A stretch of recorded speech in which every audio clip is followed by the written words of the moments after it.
right, everybody. So we're going to talk about your recording software a little bit. And this is actually going to be really short just because the textbook has so many video examples that I don't really feel that it's necessary to be so repetitive. So definitely take the time, look over the videos from this week's readings, make sure you're following all of the information that they have in there because there's a lot of really, really good information, a lot of good tutorials on all of these programs.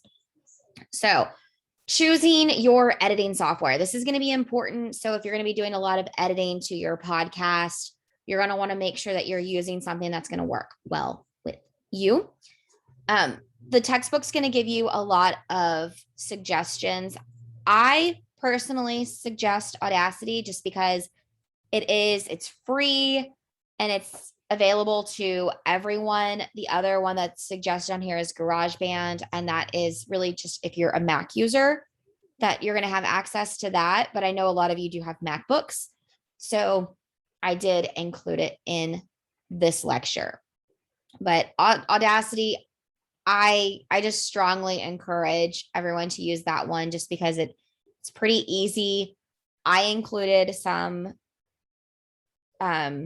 tutorials in the weekly folders. There's also, like I said, in the textbook, a lot of tutorials on how to use it. But when you're selecting, especially if you choose to go on, further continuing podcasting, you're going to want to try.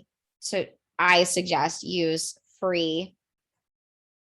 That's just it saves you money. That's the most important thing. And for this class, definitely use the free editing software. Don't pay a subscription.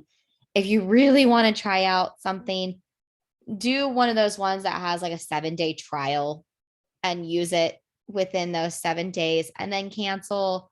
But don't pay for editing software for this course. I strongly discourage using that. GarageBand, it's another free option, but again, it's only for if you have a Mac. It is only for Mac users. But it is great. And you do have it if you have an iPhone, you have access to GarageBand. It is an app on your phone. So you can edit there as well.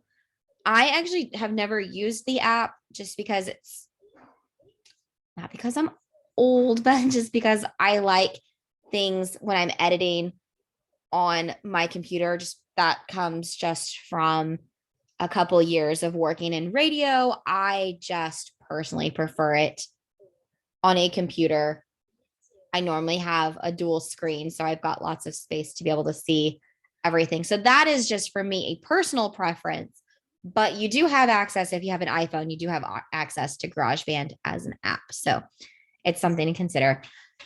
If you decide you really, really love it and you really want to invest some time and money into doing podcasts, Adobe has some really, really amazing programs.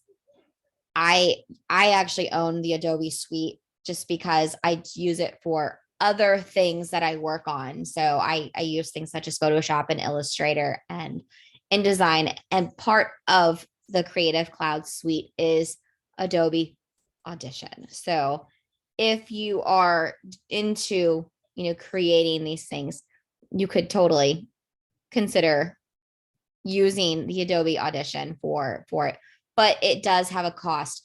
Now you can do a trial. So if you wanted to just give it a try, you could use the 7-day trial period.